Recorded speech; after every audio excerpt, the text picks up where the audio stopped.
Nadal is out of Rome. After almost 4 months away from the game, Roland Garros also becomes questionable. Plus, champions are crowned. We're recapping Saturday and looking ahead to Sunday action in Madrid. The break starts right now.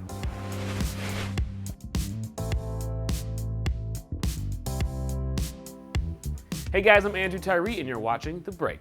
The lingering hip injury that kept Nadal away from Indian Wells in Miami is still preventing him from taking to the red clay, his most successful surface. We assumed Nadal would return in Monte Carlo, then Madrid, then Rome. Now it's looking like he'll go into Roland Garros with no clay matches under his belt. A first for Rafa.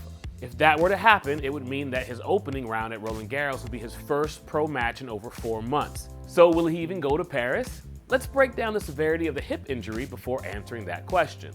Nadal suffered a grade 2 tear of the psoas muscle, also known as the hip flexor. Originally, the recovery period was set for 6 to 8 weeks, but as we all know, it's been over 15 weeks since Rafa's injury. The muscle is responsible for bringing the knee to the chest and is particularly active during sprints like this one. So how does one rehab a tear? Rest and a lot of patience.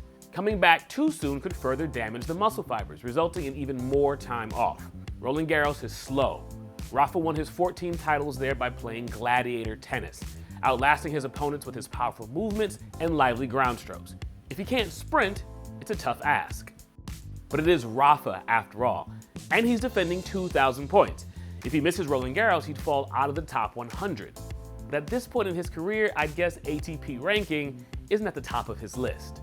If I had to guess, I'd say his appearance is likely. He hasn't missed the event since 2004.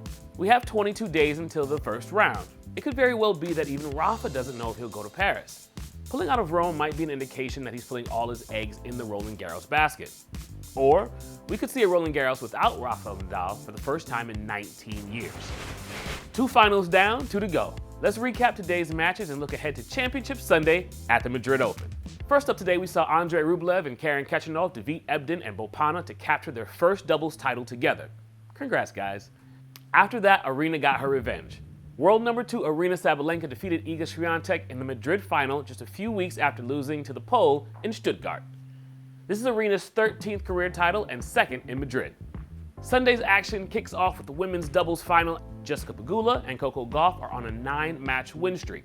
They've dropped just 1 set since that Miami Open win. Their opponents in the final will be Victoria Azarenka and Beatriz Haddad Maia. After that match, we'll see Carlos Alcaraz look to defend his Madrid Open title as he takes on Jan-Lennard Struff.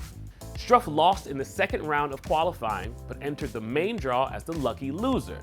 He's the first ever lucky loser to make the final of a Masters 1000 event. Getting over the final hurdle will be a tall order against top-seeded Carlos Alcaraz. The Spaniard has won 28 of his last 30 matches. Carlos looks to win his 10th career title a day after his 20th birthday. We'll see you tomorrow.